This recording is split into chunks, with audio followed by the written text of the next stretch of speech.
Hola emprendedores, bienvenidos al segundo capítulo de Emprendiendo en México, programa que siempre tiene algún tema de conversación que tenga que ver con la contingencia del emprendimiento en México, y hoy día, en este segundo capítulo, vamos a hablar de algo que es tremendamente importante, porque si uno quiere emprender en cualquier parte, y por supuesto en México, tiene que poder saber cómo se crea una empresa. Entonces, en este capítulo vamos a hablar de cómo se crea una empresa en México, qué alternativas tenemos, contado igualmente por aquí mis 4 colegas emprendedores mexicanos que tienen bastante más experiencia que yo en esto, han creado algunos de estos tipos de empresas y nos van a ir contando un poco el proceso muy desde el punto de vista, sí, de el emprendedor, para que tú también lo puedas comprender.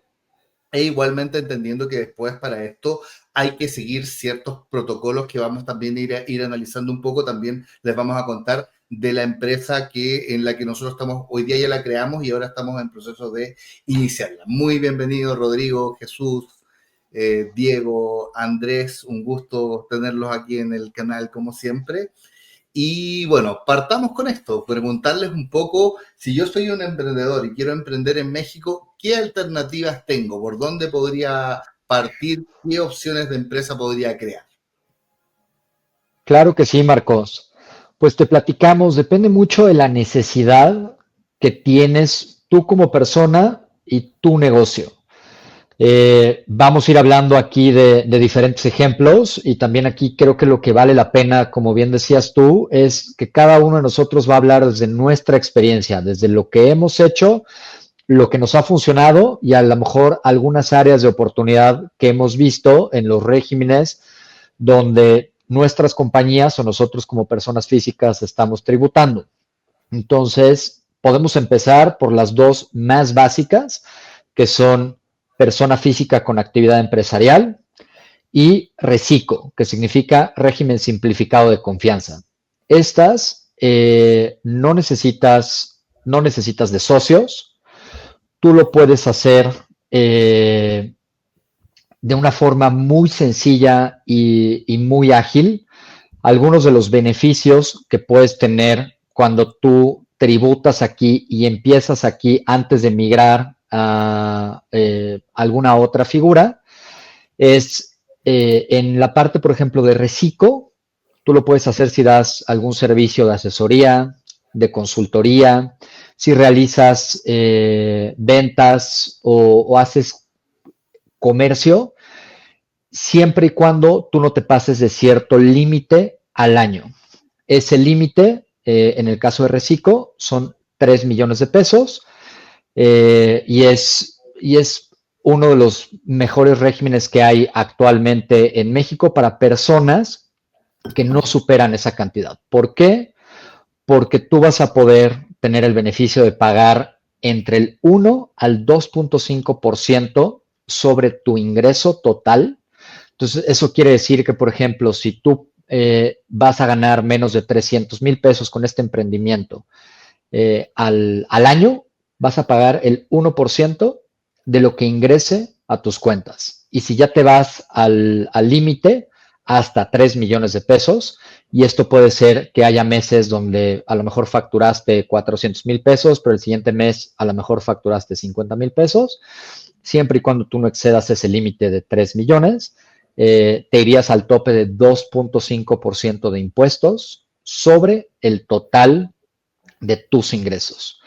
Aquí la verdad es que las desventajas es que no puedes facturar para deducir algunos otros servicios, como si tú estás pagando la renta de una oficina o algunos otros elementos, pero tienes este gran beneficio de que los impuestos que vas a pagar pueden ser sumamente pequeños. Entonces, para una persona que está empezando y sobre todo que está probando si realmente su idea de negocio va a funcionar, yo creo que esta es una de las figuras que le puede funcionar muy bien, como le ha funcionado a muchos emprendedores, hablando de mí, ¿no? Y ahí te disminuyen los costos de contador, ¿no? Porque precisamente tú dices, es una desventaja que no puedas facturar tus gastos, Pero al final, pues ese es el beneficio de pagar del 1 al 2%, del 1 al 3% de impuestos, porque es algo tan bajo que pues ya no puedes deducir más, pero te reduce el tiempo, porque no tienes que estar juntando facturas, te reduce costos porque no tienes que estar yendo ahí con el contador. Pero yo creo, y tiene la ventaja de que emprendes, pero la desventaja de que es siempre y cuando seas tú solo, ¿no? No puedes tener socios. Correcto, así es. Ahí hay varias cosas, o sea, un poco para que también quizás le queden más claro a los emprendedores que nos están viendo, si bien yo en general no tengo experiencia emprendiendo en México, sí tengo mucha experiencia en Chile y entiendo bastante los temas tributarios y contables acá en Chile, y la verdad que no es tan distinta algunas cosas. Este régimen lo que hace, por lo que estoy entendiendo, es que tú no tributas en base a la utilidad, tributas en base al ingreso. Por ende, al tributar en base al ingreso no es necesario llevar contabilidad porque no tengo que acreditar los gastos. Es decir, yo tomo la venta, la multiplico por el factor impositivo y tengo inmediatamente la tributación.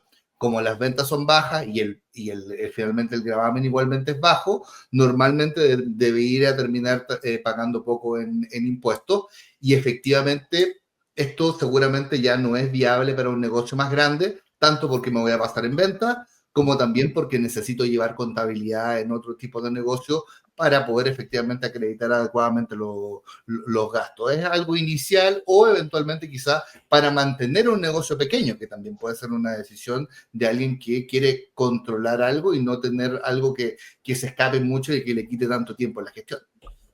Así es, y yo creo que también o sea, las ventajas y bondades ya las estamos platicando aquí, ¿no? Pero o sea, el otro lado, una de las desventajas que yo le veo es la imposibilidad de poder pertenecer a una sociedad. Entonces, si tú de repente quieres incorporar socios en tu negocio, tienes que migrar a otra figura fiscal porque ya no te permite que tú como reciclo puedas ser socio de alguna compañía, ¿no? Bueno, Entonces, ahí, perdón Andrés, ahí no solo incorporar socios a tu negocio, sino ahí creo que la desventaja en ese punto que mencionas es tú no poderte incorporar a otra sociedad, ¿no? Entonces, si a ti te invitan a otra sociedad de cualquier índole o de cualquier industria, tú al estar en régimen reciclo no puedes formar parte de la sociedad que te invitó Rodrigo o yo o alguien más y no puedes ser parte de ninguna otra, ¿no? De lo que entiendo. correcto, así es. Y entonces ahí es cuando funciona esta figura de persona física con actividad empresarial. Eh, Pierdes los beneficios del caso de reciclo de pagar un 2.5% de impuestos, pero ya tienes acceso a otros elementos que te permiten, por ejemplo, formar parte de una sociedad en el caso de que empieces a hacer un negocio con alguien más, ¿no? Ya sea que te inviten, que tú lo invites o lo que sea. Eh, y también, bueno, no sé, Diego, si tú quieras comentar algo aquí en el caso de persona física, pero lo que te permite es aquí sí que tú puedas deducir ciertos elementos que son inherentes a tu actividad. Aquí sí puedes deducir la renta de una oficina, puedes deducir el costo, por ejemplo, de gasolina o transporte, comidas, o sea, tienes que cumplir con algunos pequeños requisitos, pero ya te permite esta figura tener estos beneficios. Yo ahí quisiera complementar un poco que ese tipo de figuras a persona física con actividad empresarial va muy enfocado a dar un servicio, por ejemplo, un servicio legal, un servicio contable, servicios de diseño, etcétera. Entonces, si estás pensando en emprender algo relacionado con tú dar tu conocimiento, ¿no? Puede ser algo académico, etcétera. Sí, yo recomendaría un tema de persona física con actividad empresarial, porque también, como bien lo dice Andrés, puedes ir reduciendo parte de ese dinero. Inclusive, si tú trabajas desde casa, le puedes poner un costo de oficina aparte de tu casa, ¿no? No toda la renta, pero sí un porcentaje, etcétera. Puedes tener varias deducciones haciéndolo como persona física con actividad empresarial. Bueno, ahí les hago una pregunta. En esa figura, todavía no estamos hablando de contabilidad, me imagino, como empresa. ¿Hay algún tope, por ejemplo, de lo que yo puedo deducir como gasto? O sea, ¿tiene un porcentaje, hasta cierto porcentaje? Porque acá en Chile hay una figura parecida y te permite hasta un 30%, finalmente considerado como gasto, y no se puede más que eso. Finalmente siempre tienes que tributar en base al 70% de tus ingresos como que hubiera sido utilidad, como si hubiera sido una empresa, y en base a eso te vas al factor que te corresponda porque hay una tabla para el cálculo de impuestos. Si no me tengo entendido, son 15% de los ingresos acumulados en el año como persona física con actividad empresarial. Perfecto, tiene igualmente, entonces están pensados de la misma manera, justamente. Sí, tiene un tope de poder deducir.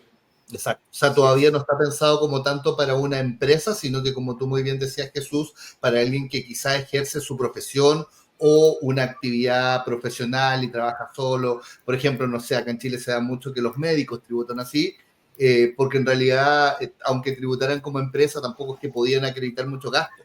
En realidad, de repente me ha tocado consultorías con alguien y me dice, no, pero es que mira, si yo creara mi empresa, le podría meter todos estos gastos, y yo le digo, ya, ¿y qué gasto? Si trabajas solo, no, es que el vehículo ya, pero si te vas a comprar un vehículo en el año y después, ¿qué más vas a hacer si no tienes más gasto? Te conviene más lo otro, y te están reconociendo un 30% del gasto, que muchas veces es más de lo que realmente vas a poder acreditar si es que lo hicieras como empresa.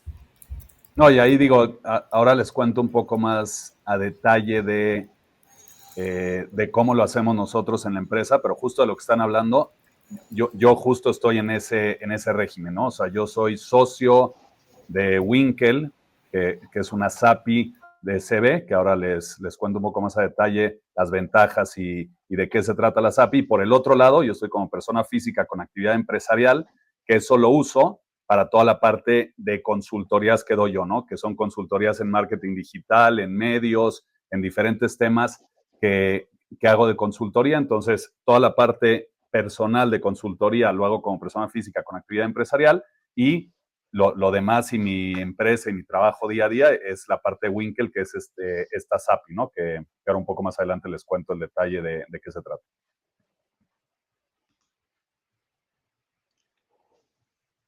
Sí, y yo creo que ahí valdría la pena entonces ya pasar a lo mejor al siguiente escalón, que sería SaaS, de los cuales Rodrigo aquí es el que tiene más experiencia, y así para que vayamos platicando pues de donde hemos participado nosotros, ¿no? Sí, ahí digo, no que yo lo haya hecho, pero he estado, porque es algo bastante nuevo. Y tiene una restricción muy importante, que es una vez que ya eres socio de una sociedad anónima, ya no puedes ser socio de una SAS, ¿no? Entonces, la SAS, pues es la sociedad por acciones simplificada, que tiene el beneficio que yo creo que tiene muchos años que la gente lo estuvo pidiendo, y es que pues, la puedas hacer en línea, ¿no? Entonces, tú te metes a tuempresa.gov.mx, no necesitas un notario, simplemente necesitas tu e-firma del SAT, ¿no? La firma electrónica, y te metes y ahí la puedes constituir. Pueden ser de 1 a 5 socios, pero ninguno de los 5 puede ser socio de otra empresa, ¿no? Solamente puede ser de esta empresa. Y entonces es una manera muy rápida para constituirla, y tus ingresos no pueden superar los 6.1 millones de pesos anuales. Esto es porque está indexado al índice nacional de precios. Todos empezaron en 5 millones y se va indexando de acuerdo a la inflación.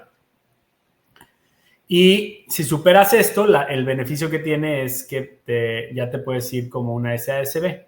Entonces, creo que es una gran forma de que los emprendedores, sobre todo los nuevos emprendedores, ¿no? Todos estos jóvenes que van saliendo pues, de la carrera, o que están saliendo de la prepa, o de alguna preparatoria técnica, se juntan 2, 3 amigos, van y tienen que tramitar su firma electrónica como cualquier contribuyente, se meten a la página la Secretaría de Economía de tuempresa.gov y ahí mismo pueden constituir su empresa. Entonces, esto es para que muy rápidamente puedas tener una empresa, puedas facturar, puedas abrir cuenta de banco. Y una vez que esto esté jalando, pues ese mismo equipo, ya sea uno o los tres, o sea, si la constituiste solo o con 2, 3 socios, ya te puedes dar de alta como una SASB y migrar. Entonces, creo que es una manera muy práctica de arrancar un negocio, sobre todo para emprendedores o alguna persona que nunca haya sido socia de una empresa. Ahí, bueno, dos preguntas, Rodrigo. ¿Cuánto más o menos te demora el proceso en dar de alta ese tipo de empresa en promedio? Realmente te puedes dar, o sea, todo el trámite de alta lo haces en un día y te dan respuesta en máximo 3 días, ¿no? Entonces, ahí, digamos, en una semana tienes lista tu empresa, pero los tiempos que te da ahí el SAT son 3 días, ¿no? De respuesta. Entonces, perfecto, puede ser muy rápido, o sea, en 1 o 2 días si tienes suerte, o si no, pues al cabo de 3, 4 días, al final empiezas un lunes y para el viernes ya estás facturando. ¿Y en esta ya tributas como empresa en base a utilidad con un gravamen respecto de porcentaje sobre la utilidad? Sí, correcto. Perfecto. ¿Qué porcentaje de impositivo tiene? Pues al final entras dentro de las reglas del SAT, ¿no? Entonces, tú tienes 30% sobre la utilidad fiscal, ¿no? Cobran harto impuesto ustedes. Sí. Acá es bastante menos. En Chile, normalmente las empresas hasta el tamaño de medianas están hoy día con un gravamen del 12,5. Antes era el 25, pero lo tienen rebajado. Hoy día casi que está instaurado que es el 12,5. Y las empresas grandes tributan al 27. En realidad, que esas son las que más pagan, pero no, ninguna llega al 30 en ningún caso. Es bastante más allá. Sí, aquí es el 30, 16 de IVA que se traslada o puedes acreditar sobre, como decía Andrés, ¿no? Sobre tus gastos. Claro, tienes contabilidad, o sea, en realidad ya pasamos de las figuras que son más que nada para profesionales independientes seguramente o para vendedores eventuales, a las figuras de empresas donde en todo el mundo en realidad se tributa en base a contabilidad completa, que se llama, que básicamente yo transparento mis gastos para obtener ciertos beneficios tributarios y sobre la utilidad me toca pagar impuestos. Correcto. Pues eso es con la SAS. Y de ahí entiendo que pasamos a los otros tipos de personas jurídicas que ya son los que hay que constituir necesariamente, como el que constituimos nosotros hace poco, pues nosotros acabamos de crear una empresa en México, gracias al problemático de yo que soy extranjero, teníamos que constituir una que era un poco más compleja y por tanto ya requería un poco más de proceso y el costo igualmente sube bastante más en realidad. Incluso conversábamos que incluso con los regímenes que existen acá en Chile, igualmente el costo que vamos a terminar pagando nosotros por constituir allá, incluso en el sistema más caro que tenemos en Chile, todavía ya es un poco más alto el valor. Sí, yo creo que ahí la SASB, que es, a mi parecer, la más utilizada en México, de alguna manera te da esa flexibilidad y un poco, pues por eso pagas, ¿no? Digo, ahorita acabas de mencionar una, es que si la sociedad tiene accionistas extranjeros, pues es más flexible y está preparada para poderlos tener dentro de la sociedad como accionistas. Otra cosa importante es que son acciones. Entonces, el hecho de poder tener múltiples inversionistas, o sea, prácticamente es los inversionistas que se necesiten, pues los puedes atraer mediante este tipo de sociedades, porque al final pues, se van repartiendo y cada acción tiene un valor. Entonces, es muy flexible en esa parte, ¿no? También te metes, ¿perdón? Sí, está la flexibilidad de poder levantar capital, básicamente. Exactamente. También un tema importante de la SASB es que tú eres responsable hasta por la cantidad de dinero que aportaste a la sociedad. Entonces, de alguna manera tu patrimonio personal se cubre Evidentemente, si te metes a un crédito y tú te pones como aval, como persona física, pues esa es otra historia. Pero la empresa como tal, la sociedad anónima de capital variable protege tu patrimonio personal. Entonces, es uno de los beneficios que tiene. Sí, eso veía igualmente que en las figuras de personas físicas que ustedes tienen, igual que aquí en Chile es exactamente igual, uno responde por sobre todo tu patrimonio, es decir, no hay una distinción entre el patrimonio que involucraste en la empresa versus el patrimonio personal, eventualmente lo podrías perder todo. Acá en Chile decimos puedes perder hasta los calzoncillos, en el fondo quedar sin absolutamente nada. En cambio, estas otras figuras de personas jurídicas, les llamamos acá en Chile, que sería similar a lo que se hace allá, que se constituye una persona ficticia distinta a la empresa, protege el patrimonio con ciertas restricciones, como también tú mencionabas, Jesús, el tema de que no haya firmado como aval, porque ahí tú te haces responsable de las deudas, y acá en Chile, no sé si en México será igual, si el representante legal de la empresa, o la empresa en sí misma en realidad comete un delito, el representante legal y los socios sí pudieran tener que responder con su patrimonio, porque ahí finalmente ya no estaríamos hablando del involucramiento en la actividad empresarial, sino que estaríamos pasando a... Pero ahí tiene que haber una condena, o sea, no es porque simplemente yo presuma que alguien cometió un ilícito, sino que tiene que haber una condena judicial, y eso ya es más difícil que se dé. Y eso también permite que uno acote el riesgo de la actividad empresarial, porque eventualmente a uno le puede ir mal. Si eso también hay que considerarlo como parte de la aventura de emprender. Sí, totalmente. O sea, como tú dices, siempre y cuando no sea algo de mala fe, entonces te protege, ¿no? Y yo creo que ese es algo interesante también para que la gente se aviente a emprender.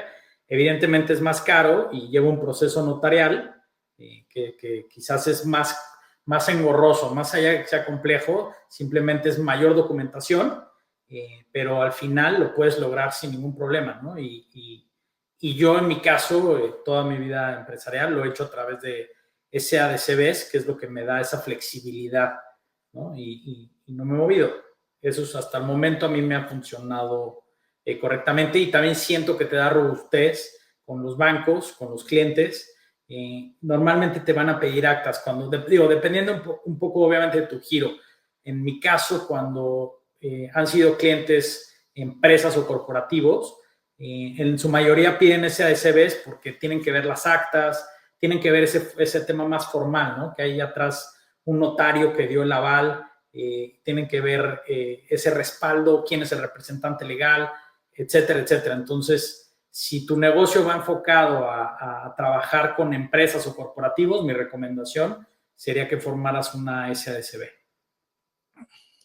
Sí, acá igualmente es similar, le da como más seriedad finalmente, y efectivamente empresas más grandes de repente en sus mismos sistemas de selección de proveedores, si tú eres persona física en el fondo, persona natural, le llamamos acá en Chile, no te consideran, o sea, no podría funcionar como empresa.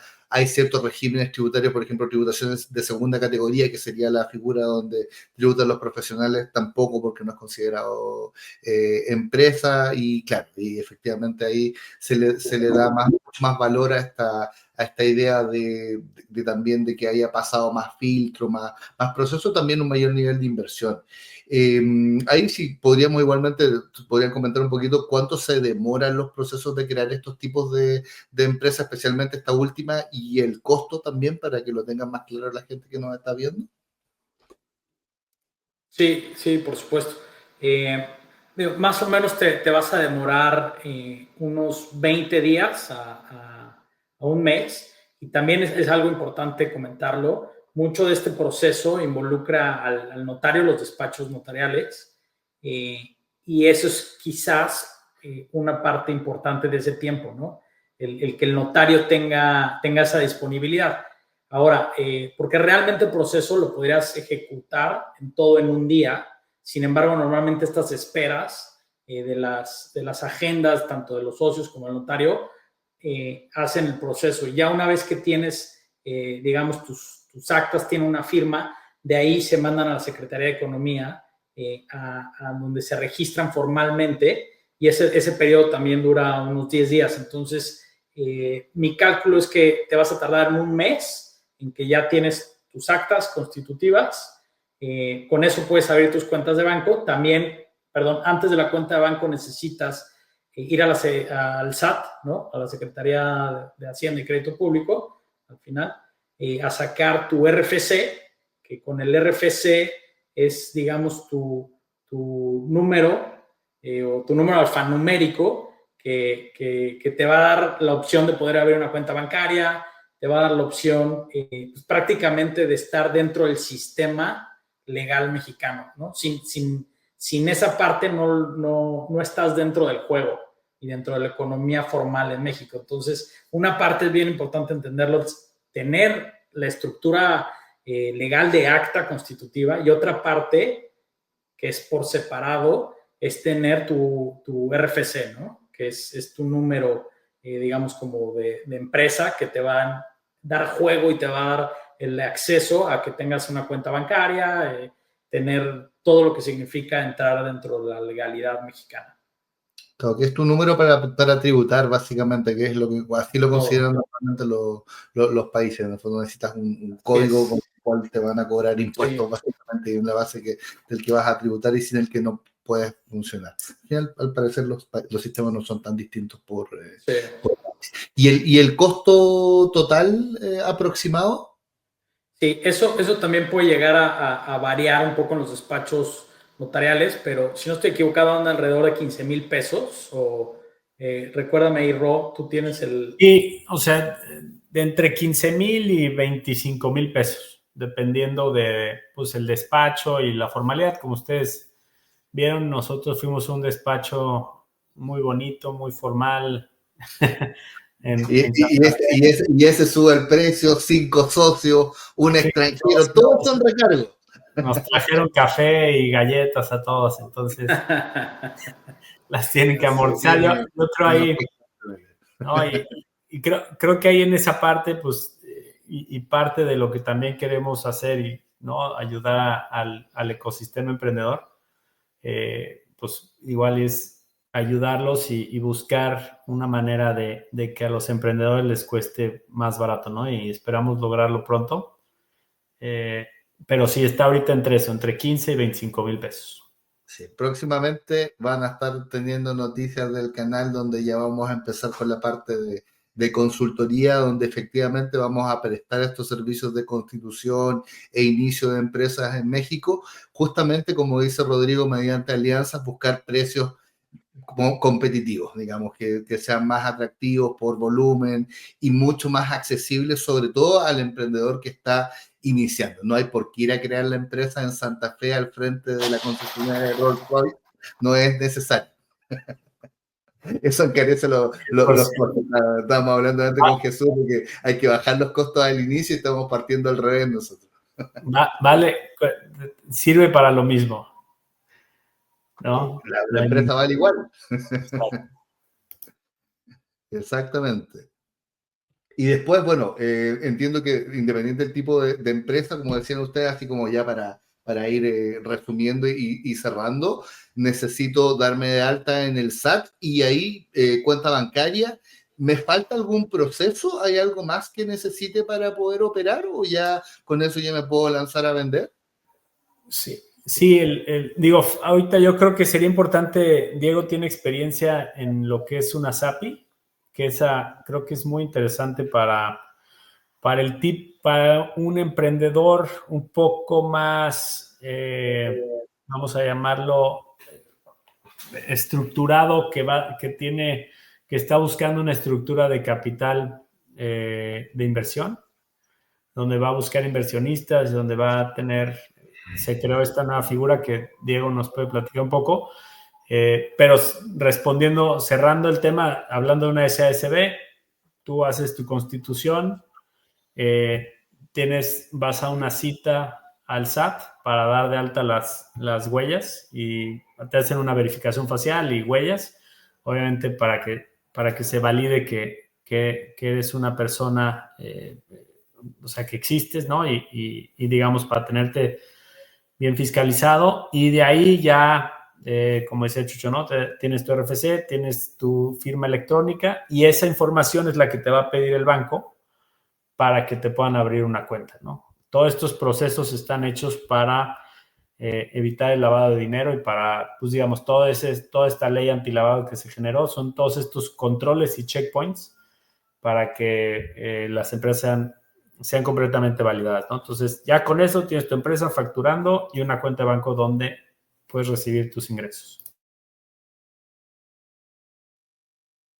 Sí, hablando un poco de las API que mencionabas, yo creo que al final, y lo han dicho desde que empezó Andrés diciendo, ¿no? Todo depende de las necesidades del emprendedor, de la persona que está creando esta empresa o esta sociedad, en qué punto está, y como comentaba Rodrigo, ¿no? La SAPI es mucho más enfocada para a lo mejor un emprendedor más estructurado, pero también para el emprendedor que esté en el punto de crear una empresa donde tiene todo mucho más armado, donde ya sabe el tipo de empresa, donde ya registró a lo mejor la marca, donde ya tiene todo el concepto de la empresa, donde está buscando esta inversión. Al final la SAPI, que es Sociedad Anónima Promotora de Capital Variable, tiene muchas ventajas y muchas ventajas para el emprendedor, volviendo al tema, ¿no?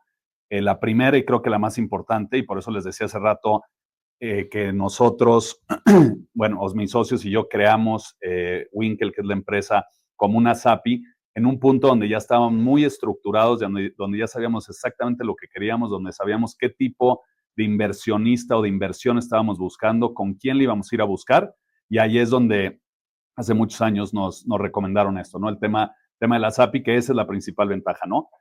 Atraer inversionistas por los tipos de acciones, por el tipo de la sociedad y demás, facilita, digamos, atraer esta inversión. Y por el otro lado, se adapta mucho a los requisitos y a las necesidades de los fondos de inversión, de venture capital, de angel investors y de todo este mundo como de levantamiento de capital y de fondeo para los empresarios o los emprendedores.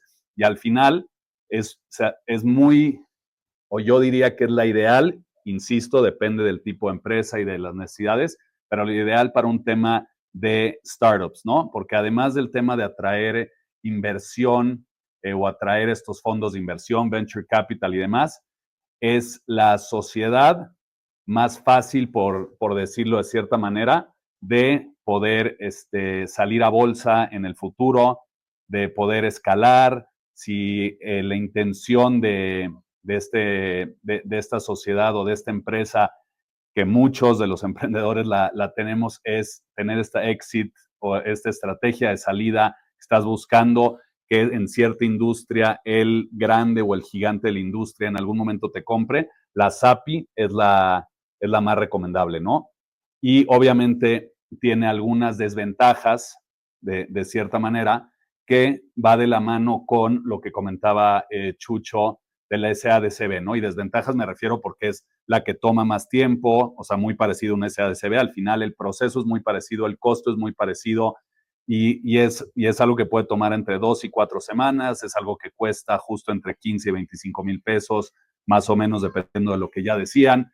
Pero al final, digo, pensando en lo que comentaba Rod hace un rato de la SAS, lo que comentaba Andrés de Recico, entonces ahí es obviamente mucho más práctico, mucho más sencillo, mucho menos costoso, pero al final todas estas sociedades que mencionamos o estos regímenes tienen sus ventajas y sus desventajas, pero todo va a depender justo de la necesidad, la intención del emprendedor y el punto de su idea, de su negocio, de su empresa en el que está, para decidir cuál de estas. Y como decíamos, no se pueden mezclar, como decíamos en algún momento, no se puede el reciclo con otra sociedad, pero como ya les decía, ¿no? Yo estoy como persona física con actividad empresarial y soy parte de una SAPI, puedes ser parte de una SAS y de ahí llevarlo a una SADCB, como comentaba Rodrigo. Entonces, al final, creo que estas son las principales opciones. Obviamente hay otras, estas son las principales que yo creo que hacen sentido para emprendedores. Y como les decía, mi recomendación personal,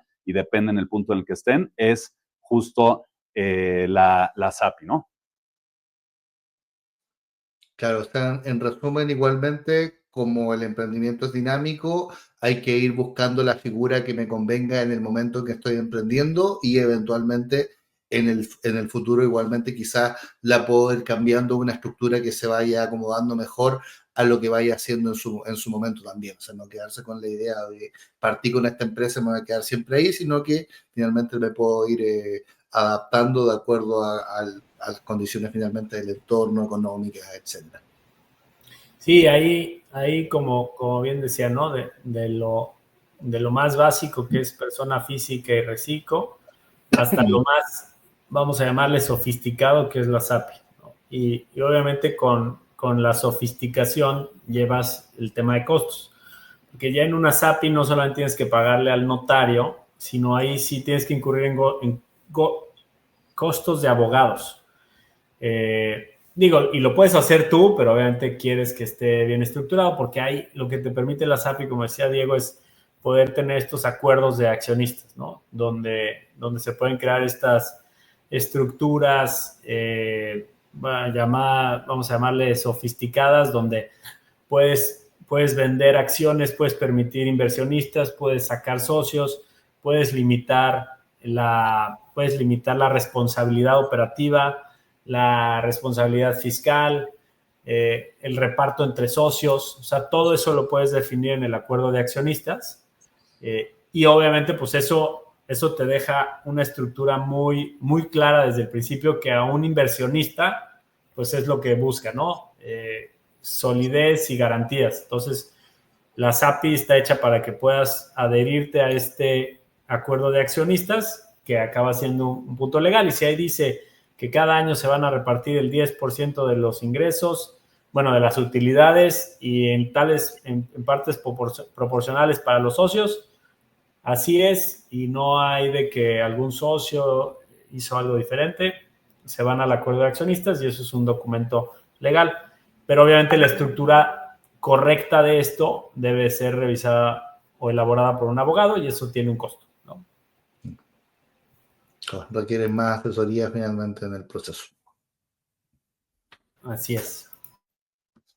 Entonces creo que tenemos bastante claro cuál sería el proceso para poder aventurarse a emprender en México, especialmente para las personas que puedan estar viendo este video. Quizá algunos nunca han hecho un negocio todavía, pero están todas las herramientas y el conocimiento para. Si tienen cualquier consulta, déjenla en los comentarios del video.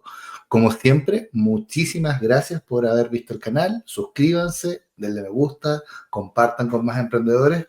Recuerden que próximamente van a haber más videos que van a aventurarse un poco más en distintas figuras de empresa. Rodrigo por ahí ha hecho un par ya sobre algunas figuras empresariales y ya próximamente igual esperamos tener algunos servicios que vayan vinculados con esto, así que atentos al canal.